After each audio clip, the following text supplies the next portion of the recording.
충격적인 일이 발생했습니다. 세계 각국의 문화적 특징과 우수성을 공유하는 한 학회 회의장에서 압도적인 존재감을 드러낸 나라가 있다고 하는데요. 그 나라의 문화유산 깊이가 전 세계 석학들의 고정관념을 한순간에 박살내버렸습니다. 특히 회의가 진행될수록 아시아의 패권을 주도하려고 하는 중국 문화의 밑바닥이 점점 드러나자 중국 학자들은 그 창피함에 얼굴이 벌게져 나중에는 제대로 된 반박도 하지 못했는데요. 초강대국들이 주도하려고 했던 문화의 순위 매기기가 한순간에 무너지자 석학들은 끊임없이 놀라움과 당혹감을 교차하며 느꼈다고 합니다. 과연 전 세계를 놀라게 한 나라는 어디일까요? 그리고 이 나라의 문화유산은 무엇이었을까요? 그 이야기 바로 시작합니다. 딱 1초만요. 아래 좋아요와 구독 꼭 부탁드립니다. 뉴욕의 큰 회의실에 들어서면서 시계를 확인하고 있었어요. 국제학술대회가 곧 시작될 참이었고 저는 네이비 블루 정장 재킷을 똑바로 정리하고 있었죠. 은퇴 안경은 코 위에 완벽하게 걸쳐 있었고 다른 교수들과 전문가들로 가득 찬 방을 둘러보고 있었습니다. 제 이름은 마이클 터너 박사예요. 스탠포드 대학교에서 가르치고 있고 동아시아 문화에 대해 많이 안다고 생각하고 있었죠. 적어도 제가 그렇게 생각했어요. 사람들은 제가 매우 똑똑하고 논리적이라고 말하곤 했어요. 항상 모든 것을 세심하게 계획하고 모든 상황에서 사실만을 찾으려고 노력하는 스타일이었죠. 밖의 가을 공기는 서늘했지만 이 큰 회의실 안의 분위기는 더 차갑게 느껴지고 있었어요. 모두가 발표가 시작되기를 기다리며 긴장하고 있는 듯 했습니다. 자리를 찾아 앉아 노트북을 펼치면서 머릿속으로는 항상 아시아 문화를 명확한 순서로 정리하고 있었어요. 중국이 5000년 역사로 첫 번째, 그 다음으로는 아름다운 예술과 전통을 가진 일본, 그리고 한참 뒤에 한국이 있었죠. 그저 작고 분단된 반도, 특별할 것 없는 나라. 진지하게 생각해본 적도 없이 항상 그렇게 믿고 있었습니다. 곧 시작할 거예요. 옆자리에서 누군가 속삭이고 있었어요. 저는 공손하게 고개를 끄덕였지만 사실 대화하고 싶은 마음은 없었죠. 류 청민 박사가 방 앞으로 걸어나가는 모습을 지켜보고 있었어요. 그는 짙은 회색 정장에 검은색 뿔테 안경을 쓰고 있었고 머리는 짧은 스포츠 머리였어요. 그는 연단에 매우 똑바로 서 있었습니다. 저는 그의 타입을 잘 알고 있었죠. 중국 문화가 다른 모든 문화보다 우월하다고 말하기 좋아하는 유형이었습니다. 자, 시작이로군 속으로 생각하고 있었어요. 또 중국 문화의 위대함에 대한 강의겠지. 류 박사는 마이크를 가볍게 두드리고 자신감 있는 목소리로 말하기 시작했습니다. 안녕하세요, 여러분. 오늘 저는 중국 농경 문명의 우월성을 증명하는 새로운 고고학적, 유전적 증거를 공유하려고 합니다. 적당한 관심을 가지고 들으며 몇 가지 메모를 하고 있었어요. 하지만 그의 주장은 점점 더 극단적으로 변해가고 있었죠. 한국의 김치는 단순히 중국 발효 기술의 변형일 뿐입니다. 그가 자랑스럽게 발표하고 있었어요. 한국의 전통 의상도 단순히 중국 디자인에서 파생된 것이죠. 뭔가 불편한 감정이 내 안에서 일어나고 있었어요. 한국 문화에 대해 특별히 관심이 있던 건 아니었지만 이런 주장들은 제가 검토했던 연구자료와 일치하지 않았죠. 류 박사가 고대 한국쌀 샘플의 탄소 연대 측정을 신뢰할 수 없다고 일축했을 때 펜을 더 꽉 쥐고 있었어요. 과학적 증거는 그가 말하는 모든 것과 모순되고 있었습니다. 점심시간에 우연히 류 박사와 같은 테이블에 앉게 되었습니다. 그는 계속해서 듣고 있는 모든 사람에게 거창한 주장을 하고 있었어요. 중국의 웅장한 문명에 비하면 한국의 문화적 기여는 미미합니다. 그가 큰 소리로 말하고 있었죠. 테이블 맞은편에는 박윤영 박사 한국인 연구자가 앉아 있었어요. 그녀는 단순한 흰색 셔츠에 네이비 재킷과 작은 진주 귀걸이를 하고 있었고 짧고 단정한 머리가 그녀의 진지한 얼굴을 감싸고 있었어요. 그녀는 아무 말도 하지 않았지만 데이터 논문을 꽉 쥐고 있는 그녀의 손이 눈에 들어왔습니다. 모든 것을 바꾸는 순간은 류 박사가 고대 중국 쌀 화석을 보여주는 컬러풀한 차트를 꺼냈을 때 왔어요. 우리 중국 표본은 9000년 전 것입니다. 그가 발표하고 있었어요. 한국의 발견물은 훨씬 더 최근의 것이고 중요성이 떨어집니다. 이게 사실이 아니라는 걸 알고 있었어요. 지난달에 한국의 쌀 샘플이 15,000년 전으로 측정되었다는 데이터를 검토했었거든요. 중국 예시보다 훨씬 오래된 것이었죠. 그 연구는 여러 나라의 과학자들이 검증한 확실한 것이었습니다. 거기 앉아 이런 거짓 주장을 듣고 있노라니 내 안에서 뭔가가 변하고 있는 걸 느꼈어요. 선택해야 했죠. 편안하게 조용히 있거나 아니면 진실을 위해 목소리를 높이거나. 비록 그것이 제가 한 번도 존중하지 않았던 문화를 옹호하는 일이라 해도 말이에요. 테이블에서 양해를 구하고 무대 뒤 복도로 걸어갔어요. 노트북을 꺼내는 동안 심장이 빠르게 뛰고 있었습니다. 파일을 열어보니 명확한 증거가 거기 있었죠. 전자현미경 사진, 탄소 연대 측정 결과, 한국 쌀 샘플의 DNA 분석. 모든 사실이 거기 있었고 1만 5천 년 된 농경 역사를 보여주고 있었어요. 왜 내가 끼어들어야 하지? 스스로에게 물어보고 있었어요. 이건 내 싸움이 아닌데. 그러나 다시 과학적 데이터를 봤어요. 증거는 거짓말을 하지 않았죠. 한국 문화에 대해 제가 어떻게 생각하든 학문적 부정직함이 도전받지 않은 채 그냥 넘어가는 것을 지켜볼 수는 없었습니다. 노트북을 닫고 깊은 숨을 들이쉬었어요.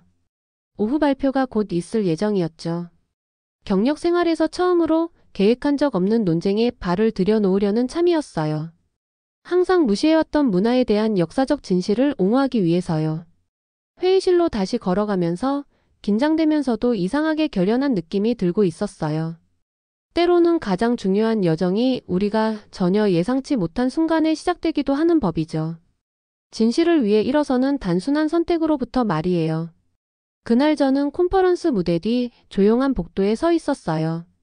노트북을 펼쳐놓은 채로요. 심장이 평소보다 빠르게 뛰고 있었습니다. 정말로 리우 박사의 주장에 도전하고 싶었을까요? 그냥 입 다물고 있는 게 훨씬 편했을 텐데 말이죠. 이건 내 문제가 아니야. 고대 한국 쌀 데이터가 보이는 화면을 바라보며 혼잣말을 하고 있었어요. 난 한국만 연구하는 게 아니라 동아시아 전체를 공부하는 사람이잖아. 사실 저는 한국에 제대로 가본 적도 없었어요. 몇 년 전 짧은 여행 중에 서울의 한 한국 동네를 잠깐 방문해서 1시간 정도 둘러보고 이 정도면 충분히 봤네라고 생각했었죠.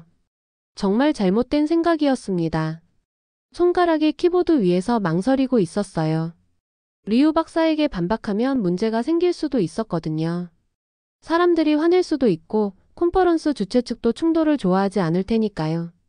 원래 준비한 발표를 하고 일어난 일을 무시하는 게 현명한 선택이었을 겁니다. 하지만 화면에 있는 증거들이 저를 외면하지 못하게 만들고 있었어요. 숫자는 명확했습니다. 탄소 연대 측정 결과 한국 소로리 쌀 샘플은 1만 5천 년 된 것으로 나타났어요. 미국, 독일, 영국의 과학자들이 모두 이 결과를 확인했고요. 전자현미경 이미지는 이 쌀 샘플들이 중국 것과 다른 미세한 특징을 보여주고 있었습니다.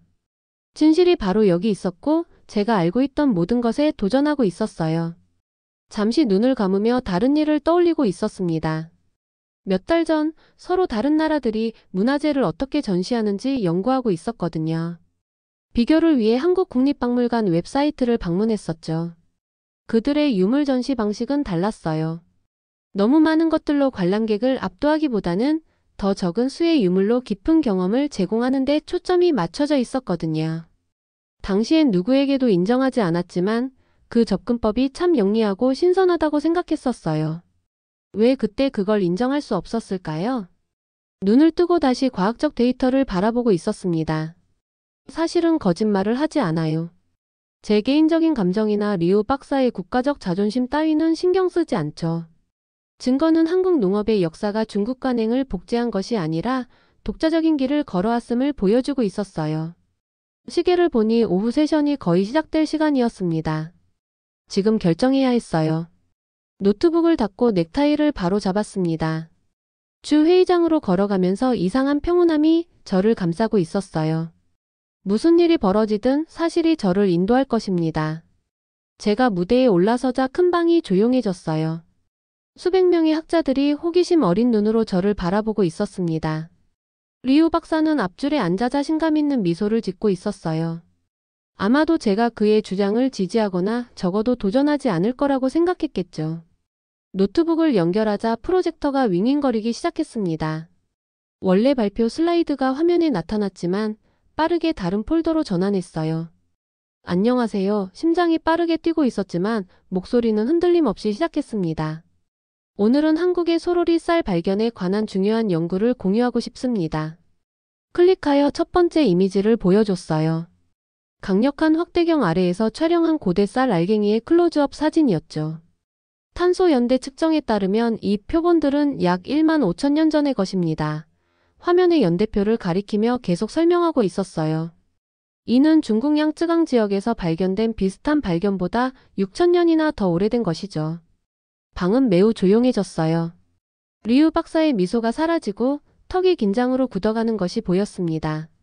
이 결과들은 한 번만 테스트된 게 아닙니다. 비교 차트가 있는 다음 슬라이드를 보여주며 설명했어요. 영국, 독일, 미국의 연구팀들이 모두 독립적으로 이 발견을 검증했습니다. 가장 중요한 점을 전달하기 전에 깊은 숨을 들이쉬고 있었습니다. 학자로서 우리는 증거를 따라야 합니다. 그것이 우리가 믿는 것이나 배운 것에 도전한다 해도 말이죠. 학문적 정직성은 그 이상을 요구하지 않습니다. 이 말을 하면서 내 안에서 무언가가 바뀌고 있었어요. 이제 이건 단순히 잘못된 정보를 바로잡는 것이 아니었습니다. 진실이 편안한 믿음보다 더 중요하다는 더 깊은 원칙을 지키는 일이었거든요. 제가 마치자 박윤용 박사가 무대에 합류했어요. 단정한 단발머리와 심플한 진주 귀걸이가 전문적인 모습을 주고 있었지만 그녀의 눈은 얇은 안경 뒤로 강한 집중력을 보여주고 있었습니다. 이 발견에 대한 추가 맥락을 제공하고 싶습니다. 그녀가 차분히 말했어요. 그녀의 체계적인 슬라이드는 발굴 사진, 유전자 분석표, 동아시아 전역의 다양한 지역에서 수집한 쌀 표본 비교 차트를 보여주고 있었습니다. 리우 박사가 자리에서 일어났어요. 우리 발표에 확실히 화가 난 모습이었죠. 반박할 기회가 주어졌을 때 그는 과학적 증거는 무시한 채 중국 정부 출판물과 공식 역사책만 언급하고 있었습니다. 우리의 문화적 권위는 전 세계적으로 인정받고 있습니다. 그의 목소리가 살짝 높아지며 주장했어요. 하지만 청중들은 설득되지 않는 것 같았습니다. 사람들이 서로 눈길을 교환하고 속삭이고 있었어요. 과학적 증명이 정치적 주장을 이기고 있었죠. 세션이 끝난 후 여러 학자들이 다가와 제가 목소리를 높인 것에 감사하다고 말했습니다. 독일에서 온 한 교수가 제 어깨를 토닥였어요. 용기가 필요한 일이었네요. 그가 간단히 말했습니다. 자료를 정리하면서 어깨에서 무게가 덜어진 것처럼 이상하게 가벼운 느낌이 들고 있었어요. 편견보다 증거를 옹호함으로써 예상치 못한 동맹자들을 발견했거든요. 국가적 자부심이나 개인적 편견보다 진실을 소중히 여기는 사람들이요. 하지만 가장 큰 시험은 리우 박사의 반대가 아니었어요. 한국 문화의 중요성에 대해 수년간 가져온 제 생각을 기꺼이 의문시하는 저 자신의 의지였죠. 처음으로 제가 또 무엇에 대해 잘못 알고 있는지 궁금해지기 시작했습니다.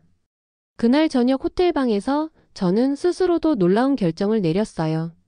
다시 노트북을 열었는데 이번에는 비행기 표를 예약하기 위해서였습니다.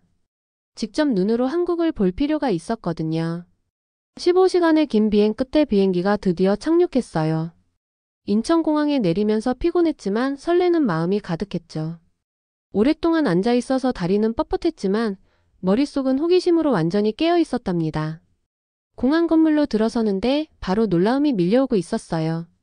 모든 것이 깨끗하고 현대적이며 완벽하게 정돈되어 있었거든요. 사람들은 빠르지만 차분하게 넓은 복도를 지나가고 있었습니다. 표지판은 한국어와 영어로 명확하게 표시되어 있었죠. 이건 제가 머릿속에 그리고 있던 오래된 이미지와는 전혀 달랐어요. 다른 것들에 대해서도 내가 잘못 알고 있었던 걸까? 하는 생각이 들고 있었습니다. 픽업 구역에서 서울대학교의 김민수 교수님을 만났어요. 친절한 미소를 지으시면서 영어를 아주 유창하게 구사하시더군요. 택시를 타고 도시로 향하는 동안 창문 너머로 높은 건물들과 푸른 산들이 시야를 가득 채우고 있었습니다. 우리 국립박물관은 특별해요. 김 교수님이 설명하고 계셨어요. 너무 많은 것을 한꺼번에 보여주려고 하지 않거든요. 관람객들이 각 유물과 깊이 교감하길 바라죠. 저는 공손하게 고개를 끄덕였지만 속으로는 여전히 의구심이 들고 있었어요. 이 박물관이 정말 그렇게 인상적일 수 있을까요? 다음 날 아침 거대한 국립중앙박물관 앞에 서 있었어요. 현대적인 디자인이 한국의 전통적인 요소와 어우러져 있었죠. 앞쪽에선 분수대가 춤추고 있었고 건물 뒤로는 푸른 하늘을 향해 산들이 솟아 있었습니다. 첫 번째 놀라움은 입장료가 완전 무료라는 점이었어요. 안으로 들어가니 부드러운 조명이 관람객들을 자연스럽게 한 전시실에서 다른 전시실로 안내하고 있었습니다. 수백 개의 물건을 유리 케이스에 빽빽하게 채워 넣는 많은 서양 박물관들과 달리 이곳의 전시품들은 숨쉴 공간을 가지고 있었어요. 각 유물 주변에는 여유 공간이 있어서 모든 각도에서 볼 수 있게 되어 있었죠. 명상의 방이라 불리는 조금 어두운 작은 방에 들어갔어요. 중앙에는 단 하나의 물건만 있었는데 바로 금동미륵보살방가 사유상이라는 금빛 조각상이었습니다. 한쪽 다리를 접고 앉아있으며 머리를 살짝 기울이고 부드러운 미소를 짓고 있었죠. 벽에는 정보 표지판도 없었어요. 방 자체가 조용한 사색을 초대하고 있었습니다. 처음에는 혼란스러웠어요. 이게 다인가? 설명도 없이 조각상 하나만? 하지만 이상한 일이 일어나고 있었어요. 눈을 뗄 수가 없었거든요. 천장의 부드러운 조명이 조각상 표면을 감싸면서 섬세한 그림자를 만들어내고 있었고 그 모습이 마치 살아있는 것처럼 보였습니다. 평화로운 미소가 저를 끌어당기고 있었어요. 10분이 지났는데도 꼼짝도 않고 한마디도 못하고 있었죠. 처음으로 김 교수님이 말씀하신 것이 무엇인지 정말로 이해하게 되었어요. 이건 유물의 양이나 길고 긴 설명에 관한 것이 아니었습니다. 관람객들이 역사와 자신만의 개인적인 연결을 형성할 수 있는 공간을 만드는 것이었죠. 깊은 겸손함이 저를 감싸고 있었어요. 정말로 이해하지 못한 채 얼마나 많은 것들을 너무 빨리 판단해 왔을까요? 나중에 박물관 기념품 가게를 방문했는데 단순한 기념품들이 있을 거라 예상했었죠. 하지만 대신 고대 한국 예술에서 영감을 받은 아름다운 현대적인 물건들이 있었어요. 청자 도자기를 본떠 만든 휴대폰 케이스, 왕실, 왕관에서 영감을 받은 우아한 보석, 명상하는 인물 형태의 부드러운 램프들이 진열되어 있었습니다. 이것들은 싸구려 복제품이 아니라 역사적인 예술을 현대 일상생활로 가져오는 사려 깊은 방법이었어요. 미국 박물관 상점에서는 이런 수준의 창의성을 본 적이 없었죠. 제가 직면한 가장 큰 도전은 한국 역사에 대한 새로운 사실을 배우는 것이 아니었습니다. 제 태도가 얼마나 잘못되었는지를 마주하는 것이었어요. 수년 동안 저는 학생들에게 한국 문화가 중국이나 일본 전통보다 덜 중요하다고 가르쳐 왔었거든요. 정말로 공부해 본 적도 없이 한국의 기여를 무시해 왔던 거죠. 박물관 중앙홀에 서서 풍부한 문화 역사의 증거들에 둘러싸여 있으니 과거의 무지함에 부끄러움을 느끼면서도 더 많이 배우고 싶은 설렘이 동시에 밀려오고 있었어요. 그날 오후 김 교수님은 저를 고대 한국의 벼농사에 관한 특별 전시회로 데려갔습니다. 유리 케이스 안에는 수천 년 동안 보존된 작은 곡물들과 초기 농업에 사용된 석기들이 전시되어 있었어요. 과학적인 전시물들은 제가 학회에서 주장했던 모든 것을 확인시켜주고 있었죠. 하지만 실제 유물들을 보니 컴퓨터 화면의 데이터보다 더 실감나게 다가오고 있었습니다. 우리 조상들은 자연에 맞서는 것이 아니라 자연과 함께 작동하는 지속 가능한 농사 방법을 이해하고 있었어요. 김 교수님이 설명하셨어요. 이러한 기술 중 많은 것들이 오늘날 환경 친화적인 관행으로 재발견되고 있죠. 한국 농업 역사가 단지 중국 방법의 복사본일 뿐이라는 류 박사의 무시하는 주장에 대해 생각해 보았어요. 그 견해가 얼마나 완전히 잘못되었는지를요. 방문이 끝날 무렵 저는 마치 다른 사람이 된 것 같은 기분이 들고 있었어요. 이틀 전에 한국에 도착한 마이클 터너는 가정과 편견으로 가득 차 있었죠. 떠나는 사람은 독특한 아름다움과 깊이를 가진 문화에 눈이 열린 사람이었습니다. 마지막 저녁 해가 산 뒤로 지는 동안 박물관의 야외 테라스에 서 있었어요. 서울의 현대적인 건물들이 멀리서 밝게 빛나고 있었고 고대 석탑들은 아래 박물관 정원에서 조용히 서 있었습니다. 한국은 자신의 문화적 중요성을 외칠 필요가 없다는 것을 깨닫고 있었어요. 그 접근법은 더 미묘했죠. 아름다움과 역사가 스스로 말할 수 있는 공간을 만드는 것이었습니다. 이 조용한 자신감은 어떤 자랑스러운 주장보다 더 강력했어요. 내일 저는 최종 학회 세션을 위해 뉴욕으로 돌아갈 예정이었어요. 하지만 소중한 것을 가지고 돌아가고 있었죠. 단순한 사실이나 사진이 아니라 완전히 새로운 시각이었습니다. 비행기가 구름을 뚫고 올라가는 동안 서울을 뒤로하고 있었어요.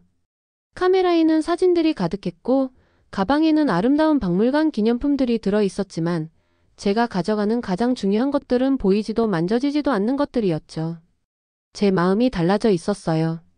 제 가슴속에 변화가 일어나고 있었습니다. 일주일 전 뉴욕 회의실에 앉아 자신만만하게 있던 제 모습이 떠올랐어요. 그때는 동아시아 문화에 대해 알만한 건 다 안다고 생각하고 있었거든요. 머릿속 리스트에서 한국을 맨 아래 두고 제대로 들여다볼 생각도 없었죠. 지금 태평양 위를 날아가면서 아래 구름처럼 제 오래된 생각들이 떠나가는 걸 거의 느낄 수 있었습니다. 뉴욕으로 돌아와 컨퍼런스 마지막 날이 시작되고 있었어요. 큰 회의실은 그대로였지만 제 눈에는 달리 보이고 있었죠. 류 박사님이 구석에서 소수의 지지자들과 앉아 계셨어요. 제가 들어갔을 때 그분은 저를 거의 쳐다보지도 않았습니다. 대부분의 사람들이 친근하게 고개를 끄덕이거나 호기심 어린 시선을 보냈어요. 제가 한국의 쌀 연구를 예상치 못하게 옹호했던 걸 기억하고 있었던 거죠. 오전 발표가 끝난 후 컨퍼런스 센터 근처 카페에서 하버드와 예일 대학의 교수 친구들을 만나고 있었어요. 카페에는 갓 내린 커피와 구운 빵 향기가 가득했고 창문 밖으로는 바쁜 뉴요커들이 선선한 가을 공기 속에서 지나가고 있었습니다. 그래서 갑작스러운 한국 여행은 어땠어? 한 동료가 커피에 설탕을 저으며 물었어요. 뭐 재미있는 거 발견했어? 전화기를 꺼내 국립중앙박물관 사진들을 보여주고 있었죠. 명상의 방에 있는 단 하나의 명상 조각상에 대해 설명했어요. 세심한 조명, 전시품들의 배치, 그리고 창의적인 박물관 상품들에 대해 이야기하고 있었습니다. 친구들이 몸을 앞으로 기울이며 진심으로 놀라워하고 있었어요. 박물관 전시를 디자인하는 한 교수는 관심을 보이며 제 휴대폰 화면을 두드리고 있었습니다. 문화 유물을 전시하는 이런 접근법은 정말 주목할 만하네, 그가 말했어요. 미국 박물관들도 이런 철학에서 배울 게 많겠어. 저는 미소를 지으며 커피잔을 들었습니다. 한국 문화는 양으로 압도하려 하지 않아요. 상상력이 작동할 수 있는 빈 공간을 만들죠. 이게 진정한 문화적 자신감이 어떤 모습인지 보여주는 거예요. 이제 이런 말들이 예전에 가졌던 의심이나 판단 없이 쉽게 나오고 있었어요. 예의상이나 정치적 올바름을 위해 한국을 칭찬하는 게 아니었어요. 제가 진심으로 발견한 것을 나누고 있었던 거죠. 마지막 오후 저는 폐회 발표를 했어요. 이번에는 고대 쌀에 관한 과학적 데이터만 공유하지 않았어요. 박물관 디자인, 문화 보존, 그리고 역사가 현대 생활과 어떻게 관련될 수 있는지에 대해 이야기하고 있었죠. 연구 결과와 함께 제가 직접 찍은 한국 사진들을 보여주고 있었습니다. 발표를 마쳤을 때 류 박사님은 얼굴이 벌개져 아무 말도 하지 못하고 있었습니다. 여러 학생들이 나와서 직접 한국을 방문하는 것에 대해 질문하고 있었습니다. 캘리포니아로 돌아가는 비행기에서 창밖으로 하늘을 아름다운 색으로 물들이고 있는 석양을 바라보고 있었어요. 제 안에서 얼마나 많은 것이 변했는지 생각하고 있었습니다. 이 여정이 시작되기 전 저는 이렇게 믿고 있었어요. 한국은 그저 분단된 반도의 문화적 중요성이 거의 없는 곳이다. 한국 전통은 대부분 중국과 일본에서 빌려온 것이다. 거기서는 특별히 볼 것도 배울 것도 없다. 이제 저는 이해하고 있었습니다. 한국은 풍부하고 독립적인 자체 문화 전통을 가지고 있다. 한국의 전시 철학은 양보다 경험의 질을 중시한다.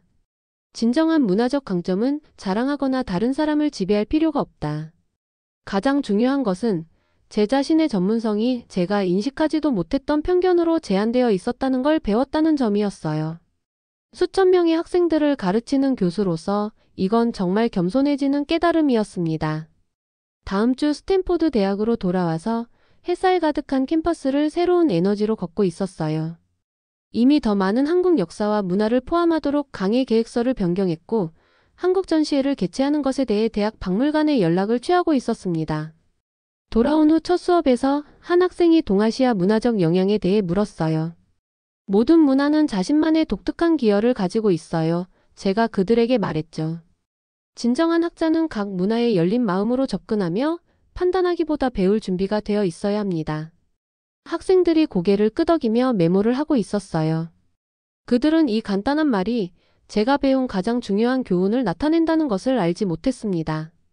책이나 연구에서 온 것이 아니라 용기의 순간으로 시작해 변화된 이해로 끝난 여정에서 온 교훈이었죠. 그날 저녁 사무실에서 한국 박물관 상점에서 산 작은 청자 꽃병을 바라보고 있었어요. 그 부드러운 청록색이 석양빛이 책상을 가로질러 움직일 때마다 미묘하게 변하고 있었습니다. 이 아름다운 도자기처럼 인생에서 가장 좋은 것들은 시간을 들여 정말로 바라볼 때만 감상할 수 있는 미묘한 디테일을 가지고 있었어요. 편견에서 감사로 가는 제 여정은 끝나지 않았어요. 이제 막 시작하고 있었죠. 항상 더 배울 것이, 더 의문을 가질 가정들이 있을 거예요. 하지만 이제 저는 처음에는 불편할지라도 진실을 추구하는 것이 가장 큰 보상을 가져다 준다는 것을 알고 있었습니다. 컴퓨터를 열고 서울의 김 교수님에게 이메일을 쓰기 시작했어요. 그의 안내에 감사하며 공동 연구 프로젝트를 제안하고 있었죠. 키보드 위로 손가락이 움직이는 동안 지금 제가 세상을 얼마나 다르게 보고 있는지 생각하며 미소 짓고 있었습니다. 모두 그 선택이 어디로 이끌지 완전히 이해하지 못했을 때도 진실을 위해 일어서기로 한 선택 때문이었어요. 저에게 새로운 시각을 가져다 준 한국의 문화유산. 앞으로도 계속 연구해 가고자 합니다. 고맙습니다. 한국. 안녕하세요. 감동실화 작가입니다. 오늘 이야기는 어떻게 들으셨나요? 여러분이 들었던 감정과 생각을 댓글로 남겨주세요. 또한 한국의 우수성을 전 세계로 알리는데 여러분의 좋아요와 구독이 꼭 필요합니다. 주변 분들에게도 영상을 공유해주시면 한국의 우수함을 알리는 첫걸음이 되실 거예요. 오늘도 시청해주셔서 진심으로 감사드리며 다음에 더 좋은 영상으로 찾아뵙겠습니다.